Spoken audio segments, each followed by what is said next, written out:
Salam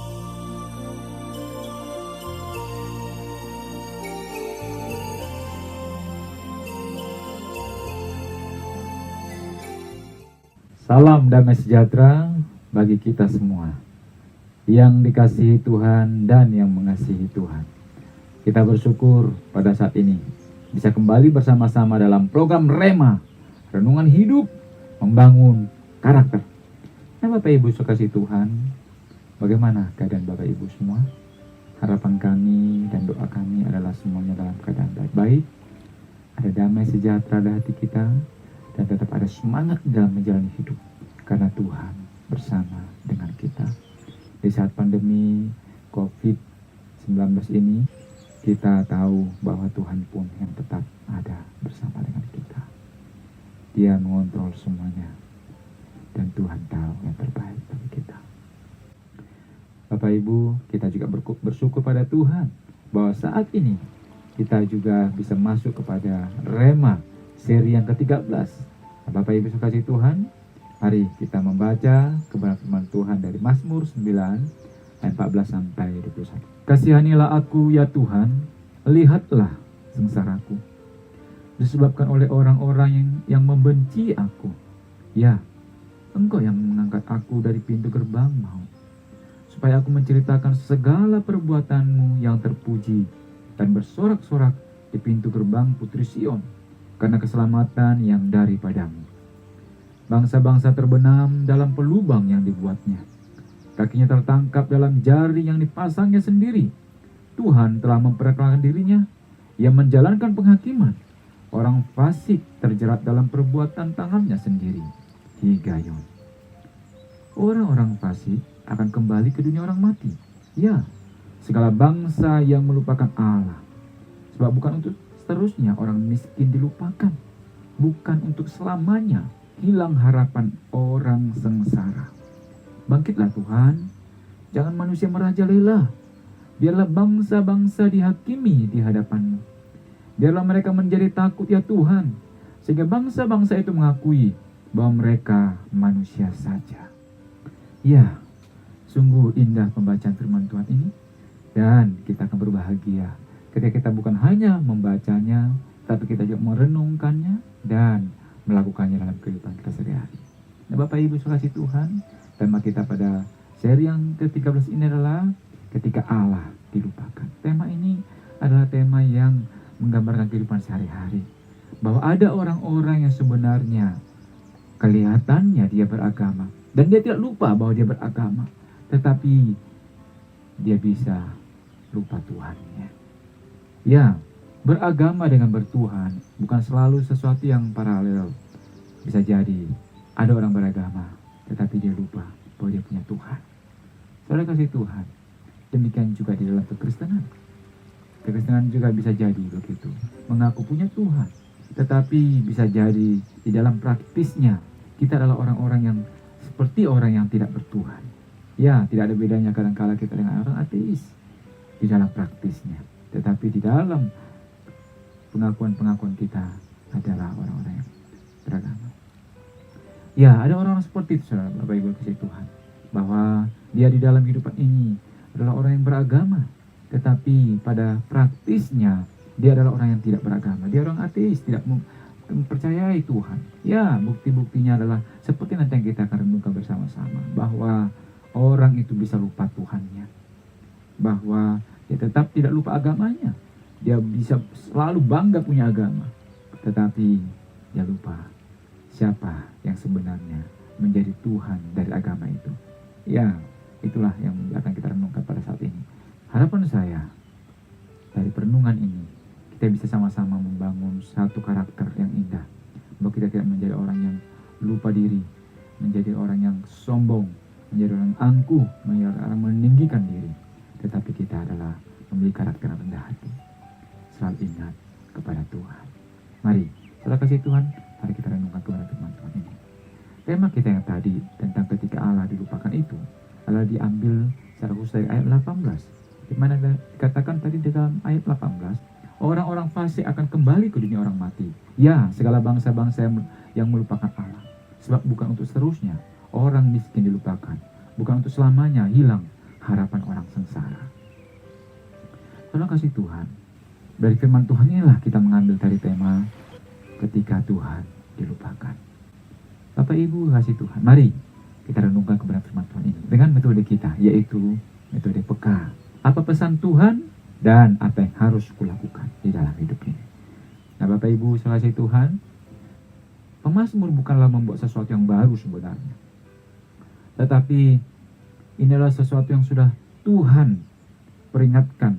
Tuhan sudah meminta umatnya supaya waspada akan hal ini, bahwa bisa jadi suatu saat bahwa mereka akan melupakan Tuhan.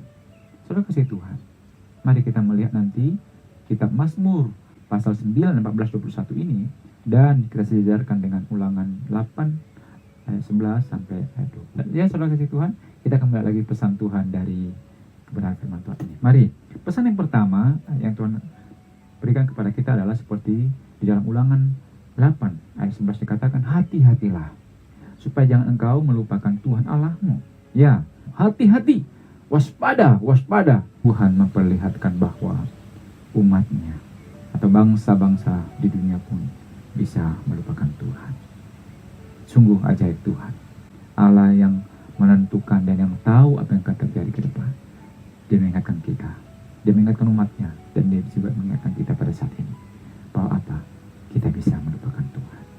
Melupakan Tuhan seperti apa bentuknya? Kalau dikatakan di dalam Ulangan 11, dikatakan bahwa dengan tidak berpegang pada perintah, peraturan, dan ketetapannya. Ya sudah kasih Tuhan, apa-apa saja yang sudah diperintahkan oleh Tuhan kepada umat Israel. Begitu banyak.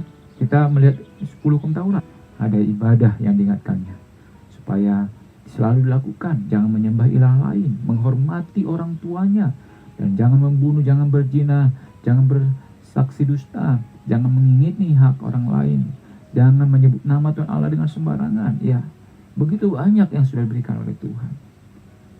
Tetapi bagaimana dengan umatnya? Mungkin akan lebih enak, akan lebih nyaman kalau tidak melakukan apa yang Tuhan perintahkan, karena ada banyak hal lain yang mereka ingin melihat di dalam kehidupan ini. Ya, tidak salah melihat yang lain-lain, tetapi jangan sampai melepaskan pegangan yang sesungguhnya. Sungguh indah, karena Tuhan menggunakan kata di sini berpegang. Ketika berbicara tentang berpegangan, saya teringat akan masa-masa kecil saya sewaktu di kampung halaman. Ya, di belakang rumah dari kakek nenek saya ada pohon rambutan. Pohon rambutan itu begitu tinggi.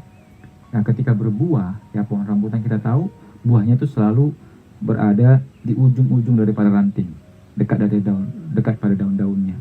Oleh karena itu, ketika memanjat itu, ya saya harus berpegang pada ranting yang satu ke ranting yang lain, berpegang terus dari ranting yang satu ke ranting yang lain supaya saya bisa naik ke atas dan mendekat untuk mendapatkan buah itu. Ya, untuk mendapatkan buah itu saya harus berpegang pada dahan atau ranting daripada pohon itu, pohon rambutan itu. Kalau tidak, ya saya tidak bisa sampai, ya, karena harus ada pegangan supaya saya jangan terjatuh.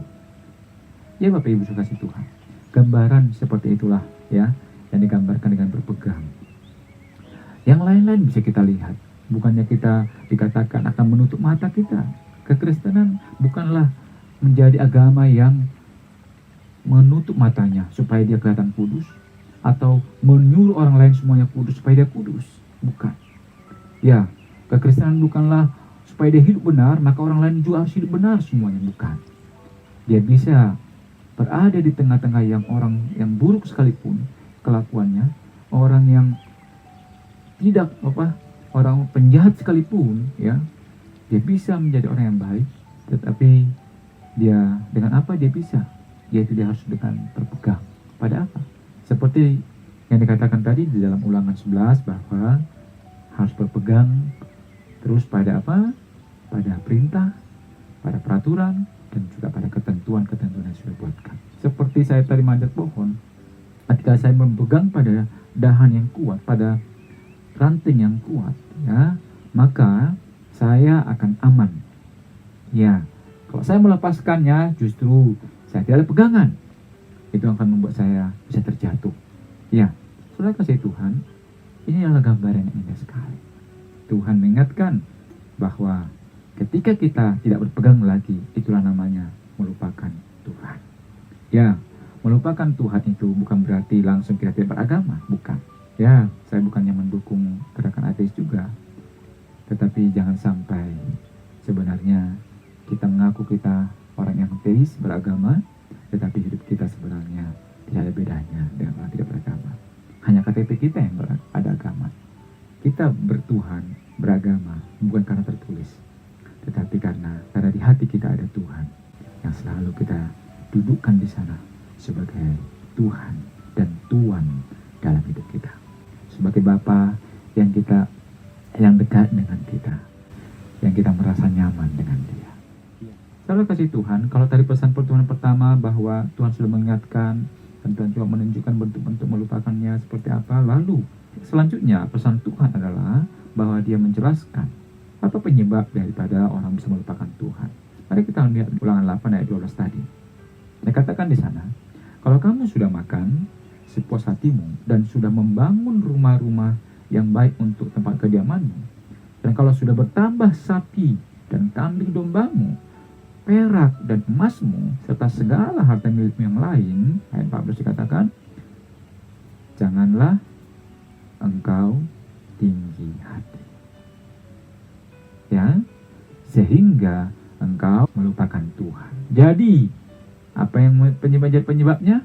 Penyebabnya ternyata kehidupan yang melimpah dalam hal kebutuhan primernya, yaitu makan dan minumnya bukan hanya tercukupi katanya, dipuaskan. Bayangkan ya, kapan kita bisa puas ya?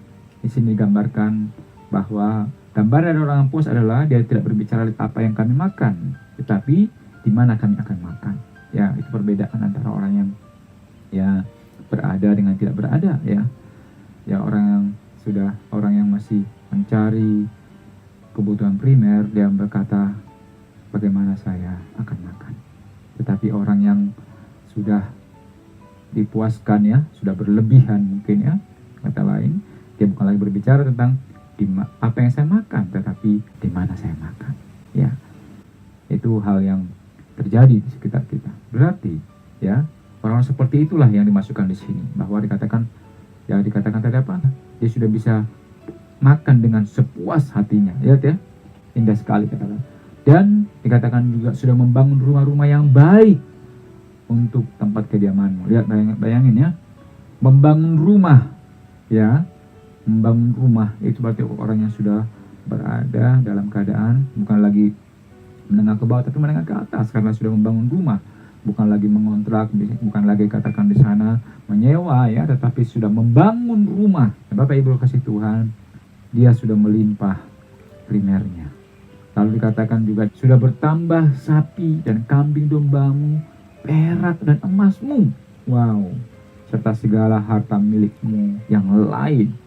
Ternyata keadaan melimpah primer, sekunder, luks ya, kebutuhan kekayaannya, harta bendanya, itu bisa membawa kepada satu hal, yaitu apa? Menjadi tinggi hati, atau di kitab lain dikatakan menjadi orang yang sombong.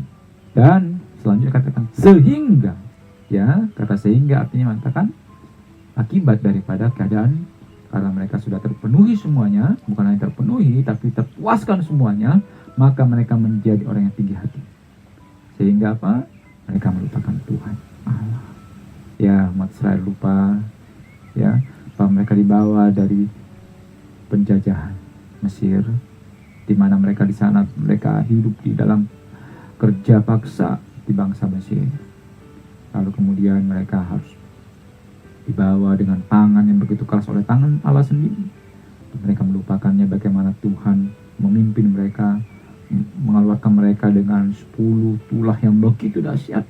Dan Tuhan sendiri yang menopang mereka dalam perjalanan ke tanah Kanaan, ya, dengan memberikan tiang api dan tiang awan, lalu memberikan makanan mereka mana, dan membuat gentar bangsa-bangsa. Mereka lupa itu. Ketika apa? Ketika dalam keadaan umat Israel di dalam pimpinan Daud sudah mulai establish ya, sudah mulai stabil keadaannya, ekonomi sudah mulai tertata baik ya. Lalu kemudian mereka merasa nyaman. Saudara kasih Tuhan, kalau kita melihat proses terjadinya melupakan Tuhan itu, ternyata kehidupan yang melimpah. Ya, lalu akhirnya tinggi hati atau sombong dan lupa Tuhan. Ya, mereka lupa Tuhan. Saudara kasih Tuhan, pesan Tuhan selanjutnya apa? Setelah mereka melupakan Tuhan, Tuhan mengingatkan akibatnya. Akibatnya kita bisa melihat dalam Mazmur yang kita baca tadi, lalu kemudian dalam Ulangan 8 juga. Kita melihat bahwa di dalam Mazmur ayat 9, Paulus dikatakan, orang-orang fasik akan kembali ke dunia orang mati. Ya, kembali ke dunia orang mati.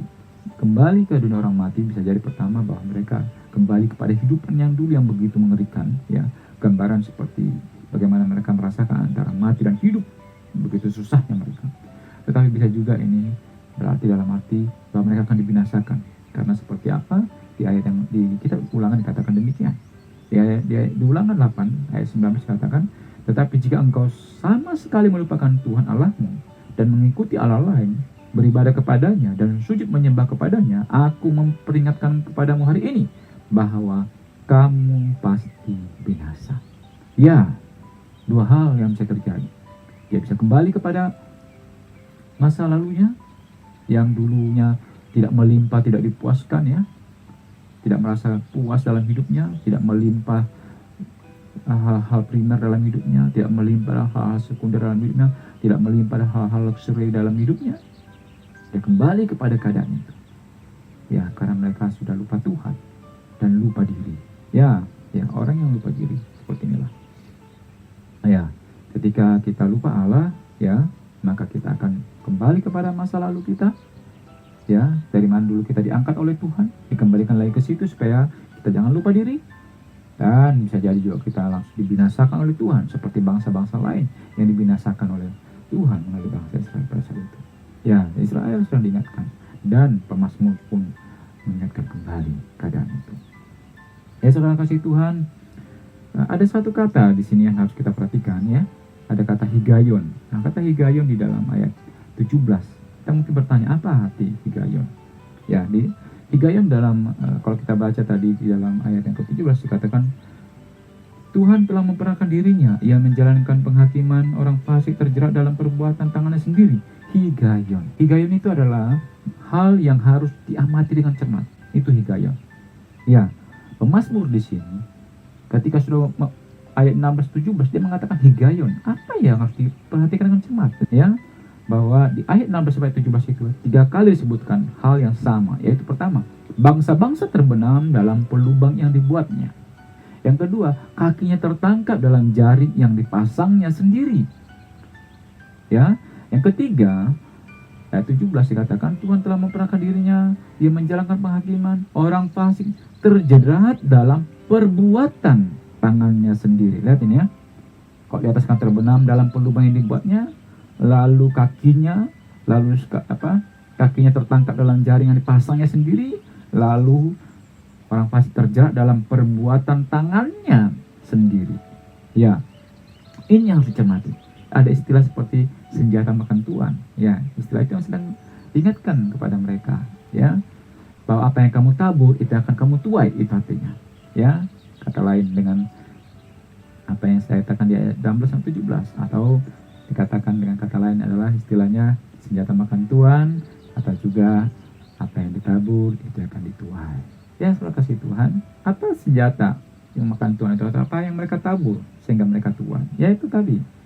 Ya, mereka menabur kehidup, bagaimana supaya mereka hidup dengan baik, ya, itu tadi ayat 12, ya, ayat 13 dari Ulangan dikatakan, kalau kamu sudah makan sepuas hatimu dan sudah membangun rumah yang baik untuk tempat kediamanmu. Ya, mereka sudah berusaha sedemikian.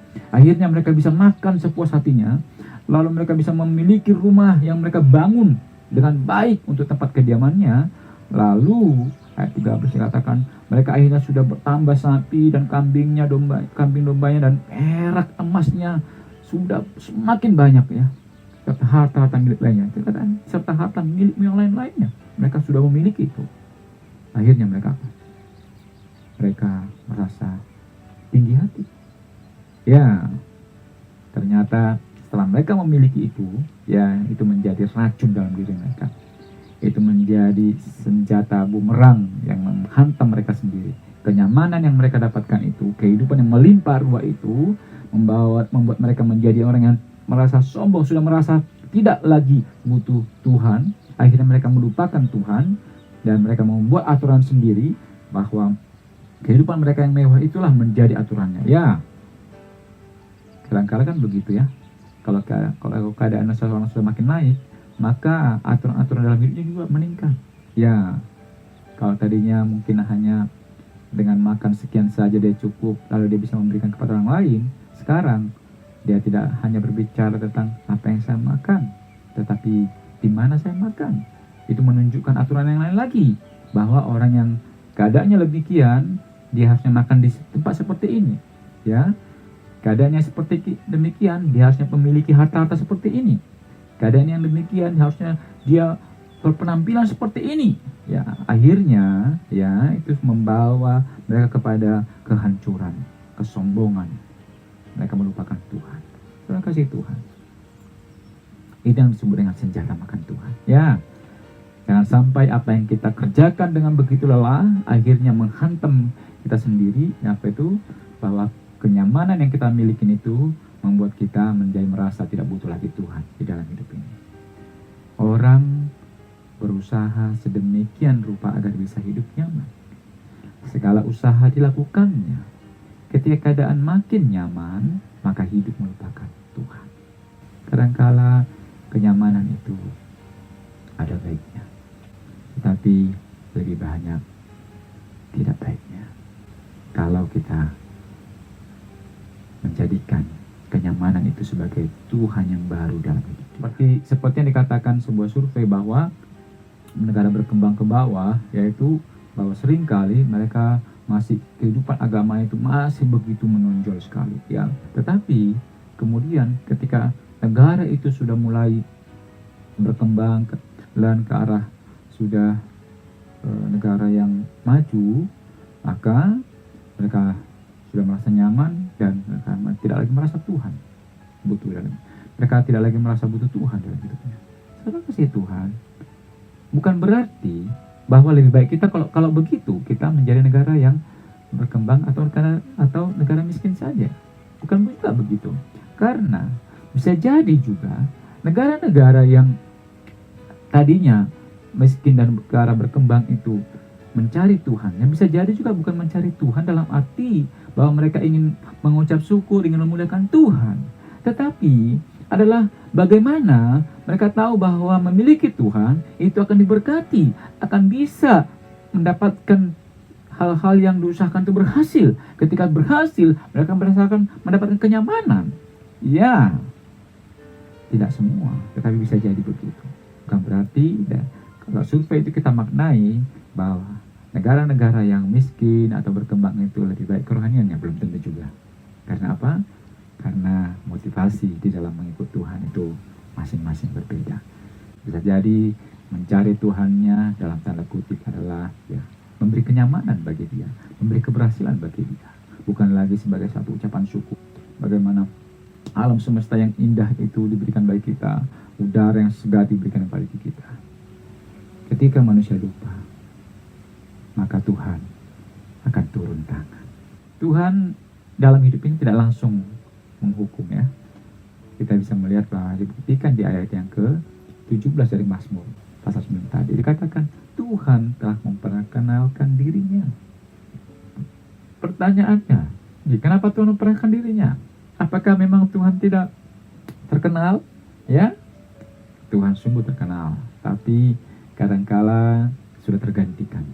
Ya, tadinya kita berpegang pada Tuhan, perintah Tuhan, karena ada yang lain, akhirnya itu yang kita pegang. Itu yang menjadi kita merasa lebih nyaman berpegangan pada harta benda, kenyamanan hidup itu. Ya, suatu bangsa negara yang sudah berkembang dan ke arah maju begitu, maka dia sudah merasa kenyamanan di dalam negaranya menjadi pegangannya. Kalau dia merasa bahwa ilmu pengetahuan yang dia miliki, cara-cara yang selama ini yang dia miliki sehingga bisa mengembangkan negara seperti ini, bisa jadi itu menjadi ilah lain yang pegang oleh dia. Ya, itu bisa jadi. Oleh karena itu saudara kasih Tuhan, kita melihat Tuhan memperkenalkan dirinya lagi. Ini sesuatu yang sangat-sangat memilukan sebenarnya. Satu sisi kita merasa harusnya malu. Tuhan yang sangat terkenal memperkenalkan diri. Setelah kasih Tuhan sungguh mengerikan. Saya menggambarkan bagaimana suatu saat presiden misalkan yang terkenal lalu datang ke suatu pertemuan, dia harus memperkenalkan diri lagi. Saya pikir hal sesuatu yang tidak mungkin lagi dia, sesuatu yang tidak perlu lagi memperkenalkan diri. Tetapi di sini Tuhan, pemilik dunia ini, memperkenalkan diri, Bapak Ibu. Bagaimana perasaan kita melihat keadaan seperti itu? Harus memperkenalkan diri lagi. Kepada siapa dia harus memperkenalkan diri? Kepada orang yang sudah lupa dia. Kepada orang yang tidak tahu dia. Pertanyaannya, siapa yang tidak tahu Tuhan? Kalau berdasarkan logika, seharusnya tidak ada yang tidak mengenal Tuhan. Kenapa? Hampir semua orang beragama atau memiliki kepercayaan. Bahkan agama-agama yang paling besar, misalkan di Indonesia ini, ya, apakah semuanya? Kalau tiba-tiba Tuhan yang memperkenalkan dirinya, bagaimana? Manusia yang ada ciptaannya, dia harus memperkenalkan dirinya. Ya, karena manusia yang diciptakannya itu sudah lupa diri. Sudah lupa diri. Di ayat 21 dikatakan, biarlah mereka menjadi takut ya Tuhan, sehingga bangsa-bangsa itu mengakui bahwa mereka manusia saja. Ya, manusia sudah lupa bahwa dia adalah manusia saja. Dia bukan Tuhan. Ya, dia bukan Tuhan. Dia adalah manusia. Saudara kasih Tuhan, lupa Allah, lupa diri. Ya, orang yang lupa Tuhan adalah orang yang lupa diri. Melupakan Tuhannya, sang penciptanya, dia adalah orang yang lupa diri. Dan orang yang lupa diri itu akan menyombongkan diri. Dan ketika orang itu menyombongkan diri, maka apa yang terjadi? Orang itu akan direndahkan, bahkan akan dibinasakan. Saudara kasih Tuhan, ketika orang itu mulai melupakan Tuhan, Tuhan tidak langsung membinasakan. Dia masih berbicara memperkenalkan dirinya kepada kita di dalam pikiran-pikiran kita, di dalam keadaan-keadaan yang terjadi. Tuhan masih memperkenalkan dirinya. Saya melihat bisa jadi juga bahwa pandemi COVID-19 ini juga cara Tuhan memperkenalkan dirinya. Memperkenalkan dirinya bahwa apa? Bahwa dengan virus corona seperti ini saja, dunia sudah kelabakan. Sehebat apapun dunia, ya, akhirnya kelabakan. Ya, orang-orang sepintar apapun di dalam perekonomian akhirnya kelabakan. Ya, orang-orang sehebat apapun di dalam kedokteran akhirnya kelabakan juga. Orang-orang sehebat apapun di dalam kepemimpinan akhirnya kelabakan juga. Bangsa-bangsa yang sehebat apapun akhirnya kelabakan juga. Orang-orang yang katanya beragama apapun dia kelabakan juga menghadapi keadaan ini. Bisa jadi orang-orang melupakan Tuhan. Bangsa-bangsa seperti yang dikatakan pemazmur melupakan Tuhan. Saya kasih Tuhan, mari kiranya bangsa Indonesia tidak lupa Tuhan. Saya tidak berbicara bahwa kita tidak memiliki Pancasila yang sila pertama adalah ketuhanan Maha Esa. Saya tidak mengatakan bahwa itu tidak ada. Itu jelas ada. Tetapi benarkah kita masih berketuhanan atau hanya beragamakan? Ya, beragama dengan bertuhan itu bukan sesuatu yang sama. Karena beragama seringkali mengkotak-kotakkan orang. Beragama seringkali membuat hal-hal yang lain itu menjadi sesuatu yang direndahkan. Ya, orang beragama seringkali merendahkan agama lain. Orang beragama seringkali merendahkan kebijakan pemerintahan.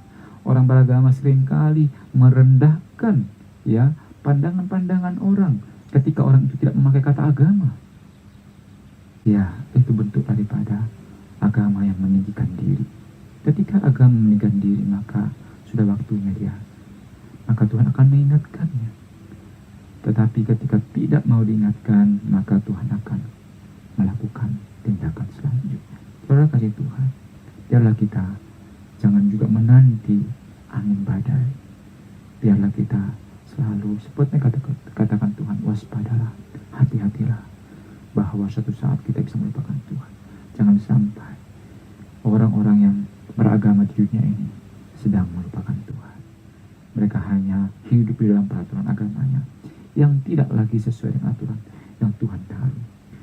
Tuhan mengatakan mengasihi, tapi bagaimana semakin ini menonjolkan satu dengan lainnya. Tuhan mengatakan bertolong-tolonglah, tetapi bukanlah bertolong-tolonglah, berpusat pada diri sendiri, bukan lagi melihat kepedulian terhadap orang lain seperti tema kita yang sebelumnya. Saudara yang kasih Tuhan, Tuhan sedang mengingatkan kita. Saudara kasih Tuhan, kita harus melihat segala sesuatu itu dari dua perspektif. Bisa jadi memang itu adalah sesuatu yang natural, tetapi bisa jadi juga itu adalah suatu teguran. Pertanyaannya, yang natural juga, yang alaminya juga, siapa yang bisa mengatakan itu bukan sesuatu yang Tuhan juga atur? Bahwa Tuhan juga berdaulat di sini. Saudara kasih Tuhan, kembali kepada kita masing-masing. Mana yang kita percaya? Bahwa dalam segala hal ada Tuhan. Segalanya adalah dari Tuhan. Dan segalanya berjalan oleh Tuhan.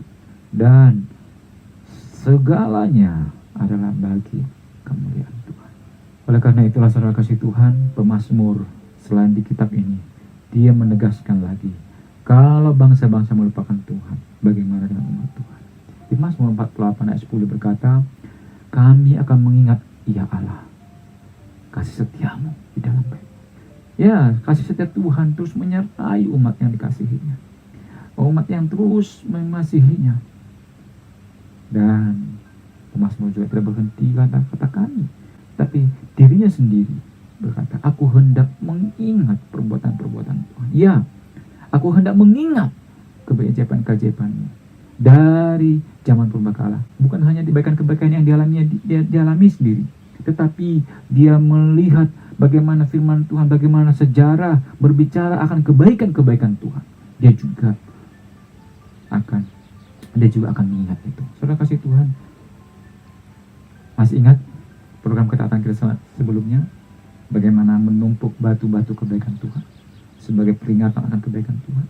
Ya, itu padahal adalah kebaikan yang kita alami. Bagaimana dengan kebaikan yang dialami oleh anak-anak kita, kebaikan yang dialami oleh pasangan hidup kita, bagaimana kebaikan yang dialami oleh keluarga asal kita, bagaimana kebaikan yang dialami oleh nenek-nenek moyang kita, bagaimana kebaikan yang dialami oleh tetangga-tetangga kita, bagaimana kebaikan yang dialami oleh seluruh bangsa-bangsa di dunia. Bahwa Tuhanlah yang memberikan matahari yang sama, memberikan hujan, memberikan udara, memberikan air, memberikan tanah ini untuk dikelola, memberikan tambang-tambang yang ada untuk menjadi sumber daya alam. Saudara kasih Tuhan, siapa yang menyediakannya? Tuhan. Itu yang dikatakan oleh pemazmur bahwa kita harus ingat Tuhan. Oleh karena itu Bapak, Ibu, saudara kasih Tuhan, di dalam keadaan seperti apapun kita, ya, jangan melupakan Tuhan. Jangan jadikan keadaan kita sekarang, kenyamanan kita sekarang membuat kita menjadi lupa Tuhan. Ya, apa yang Tuhan sudah perintahkan, ya, jangan sampai oleh karena kesibukan kita untuk mencari kehidupan supaya kita lebih nyaman lagi, maka kita melupakan ibadah kepada Tuhan. Jangan, itu ketentuan yang sudah dikatakan Tuhan, itu peraturan yang sudah ditentukan oleh Tuhan. Sebagaimana Tuhan berkata bahwa kita harus melakukan menghormati orang tua, itu aturan dikatakan Tuhan. Kita akan menghormati orang tua. Ya, orang-orang yang bijaksana juga kita akan hormati di dalam nasihat-nasihatnya. Ya, dan sebagaimana dikatakan juga di dalam Alkitab bahwa pemerintah adalah wakil Allah. Ketika pemerintah memberikan aturan tertentu yang kita tahu itu adalah untuk kebaikan, maka ikutilah. Jangan sampai kita membuat aturan-aturan sendiri, akhirnya menjadi hukum rimba. Ya, kita ini hidup. Dan kalau kita menjadi seorang pemimpin juga, marilah kita memimpin sebagai hamba Allah. Hamba Allah. Ingat bahwa kita adalah hamba Allah, hanya sebagai hamba Allah, bukan sebagai tuan dari Allah, bukan daripada tuan dari orang lain, bukan, tetapi kita hamba Allah. Artinya kita memegang amanat yang dipegang, yang diperintahkan kepada kita, yang diberikan oleh Sang Ilahi kepada kita, bahwa Dialah pemimpin yang tertinggi, yang memberikan kita kepercayaan. Bukan kita sedang membantu Allah, bukan kita sedang ingin membanggakan diri bahwa kita kemampuan, bahwa ada banyak orang memilih kita, bukan.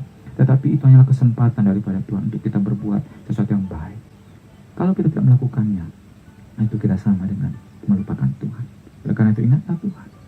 Ingatlah Tuhan Dan di dalam kehidupan kita sehari-hari, ketika kita sudah menerima kebaikan-kebaikan demi kebaikan, maka ingatlah untuk apa? Bersyukur kepada Tuhan. Ya, bersyukur kepada Tuhan. Jangan malah lupa bersyukur kepada Tuhan. Berterimalah kasihlah kepada Tuhan. Karena hati yang bersyukur, itu adalah hati yang mau merendahkan diri di bawah Tuhan.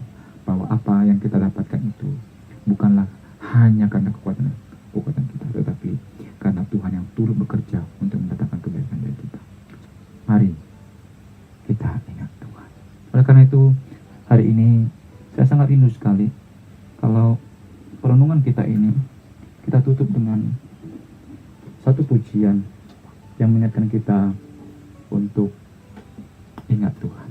Bapak Ibu kasih Tuhan, di akhir perenungan kita ini, firman Tuhan berkata, bangsa-bangsa bisa melupakan Tuhan, orang lain bisa melupakan Tuhan, tetapi kita adalah orang yang ingat Tuhan. Oleh karena itu, mari kita bernyanyi bersama-sama dengan pujian ini dan mengingatkan kita bahwa ingat kasih-Nya, ingat kebaikannya.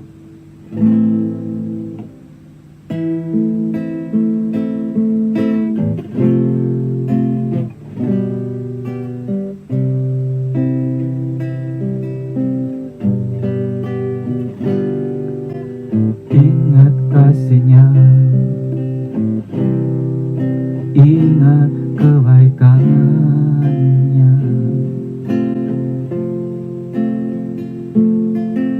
dan anugerahnya selamatkanku. Amin. Sebab kasih-Nya setinggi langit, kasih setia Allah pada kita. Besar kasih Allah pada kita. Ingat kasih-Nya, ya Tuhan, ingat kasih-Nya, ingat kebaikannya, dan anugerahnya. Amin. Dan anugerahmu Tuhan selamatkanku.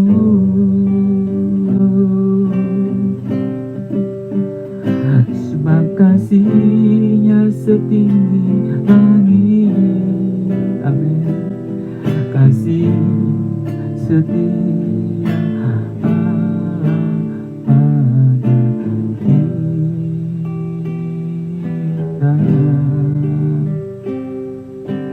Besar kasih Allah pada kita.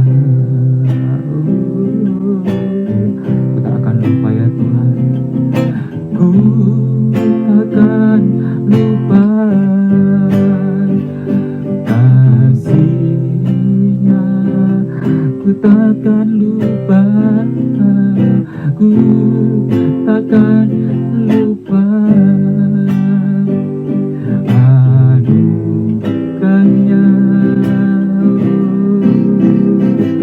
Dia penuhkan, Dia penuhkan, amin. Dia puaskan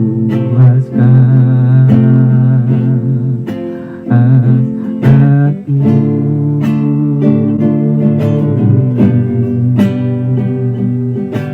Besar kasih Allah pada kita.